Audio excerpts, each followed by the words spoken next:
Breaking news రాజధాని అమరావతి నిర్మాణ పనుల యాక్షన్ ప్లాన్ ను కూటమి ప్రభుత్వం ఖరారు చేయడంతో కన్స్ట్రక్షన్ పనులు వేగంగా సాగుతున్నాయి. నిలిచిన కీలక ప్రాజెక్టుల పునరుద్ధరణకు ముహూర్తం ఫిక్స్ అయింది.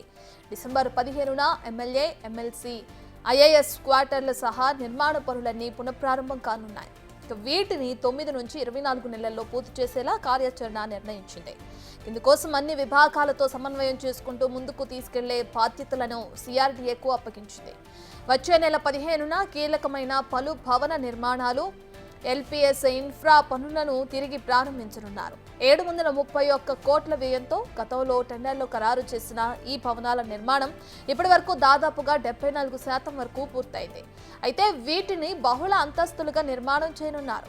ఇందుకోసం ఇప్పటికే కాంట్రాక్ట్ సంస్థకు 380 కోట్లు చెల్లించినట్లు అధికారులు వెల్లడించారు. గతంలో పనులు ప్రారంభించి మధ్యలో నిలిపిన పనులను తాజా అంచనాల మేరకు ప్రతిపాదనలు సమర్పించారు. నిర్మాణాలను 6 నెలల్లోగా పూర్తి చేయాలని లక్ష్యంగా నిర్ణయించారు. ఎన్జీఓ, మంత్రులు, న్యాయమూర్తుల నివాసాల నిర్మాణాలను 15వ తేదీనే తిరిగి ప్రారంభించనున్నారు. వీటిని పూర్తి చేయడానికి 9 నెలల సమయం నిర్దేశించారు. Government type 1, type 2, group B gazetted officers quarters నిర్మాణ పనులు కూడా అదే రోజున ప్రారంభించాలని డిసైడ్ అయ్యారు. ఈ నిర్మాణాలు తొలి దశలో 996 కోట్ల వ్యయంతో చేపట్టగా 62% మేర పురోగతిలో ఉన్నట్లు అధికారులు పేర్కొన్నారు.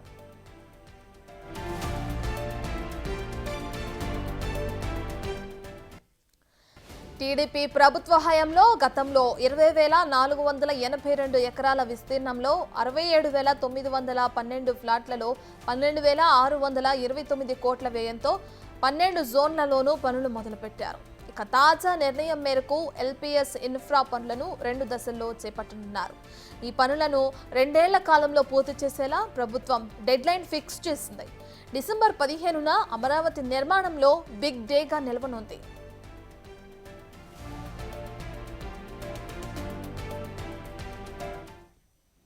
ఇదే విషయానికి సంబంధించిన పూర్తి డీటెయిల్స్ అందించడానికి మా ప్రతినిధి శివ అందుబాటులో ఉన్నారు. రైట్ శివ, డిసెంబర్ 15వ తారీఖున ఏదైతే అమరావతి రాజధాని నిర్మాణ పనులకి యాక్షన్ ప్లాన్ కి కూడా కూటమి ప్రభుత్వం ముందుకు వెళ్తున్నట్లు కూడా మనం చూస్తున్నాం. దీనికి సంబంధించిన పూర్తి డీటెయిల్స్ ఏంటి శివ? అట్లా మొత్తం మీద చూసుకుంటే ఆంధ్రప్రదేశ్ లో రాజధాని పునర్నిర్మాణ పనుల ప్రారంభానికి ఏపీ ప్రభుత్వం శరవేగంగా కసరత్తు చేస్తోంది. దానిలో భాగంగానే దాదాపుగా 9 నుంచి అంటే డిసెంబర్ 15 నాటి నుండి 2026 చివరి నాటికి ఈ ప్రాంతంలో ఉన్న పనులన్నీ పూర్తి చేయాలని చెప్పి ప్రభుత్వం ఆలోచన చేస్తా ఉంది.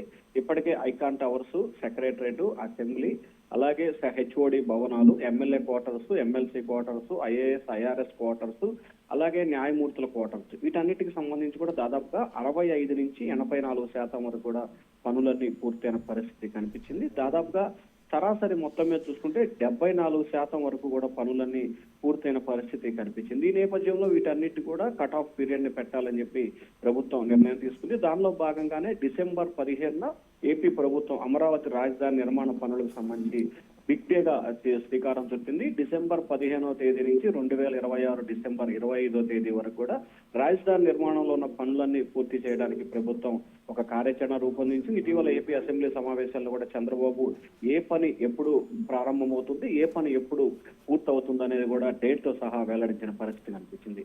ఈ నేపథ్యంలో ఈ రోజు మంత్రివర్గ ఉపసంఘం భేటీ కాబోతుంది. ఈ భేటీకి సంబంధించి రాజధానికి సంబంధించి గతంలో 120 సంస్థలకు సంబంధించి కూడా పరిశ్రమలు నెలకొతామని చెప్పి భూములు తీసుకున్నారు. ఆ తర్వాత గత ప్రభుత్వం వైసీపీ సర్కార్ వారికి ఎటువంటి భూ కేటాయింపు కానీ వాళ్ళు అక్కడ పరిశ్రమలు కానీ నెలకొనపలేదు.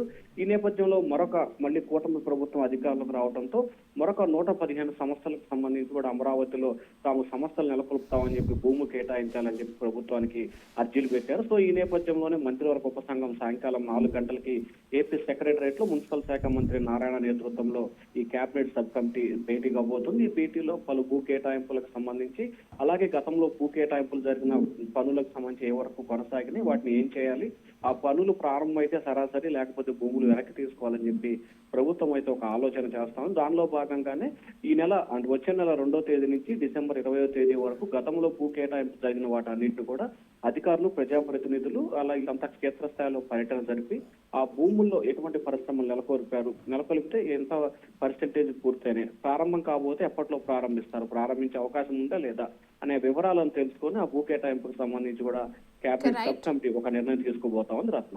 Right, thank you Shiva.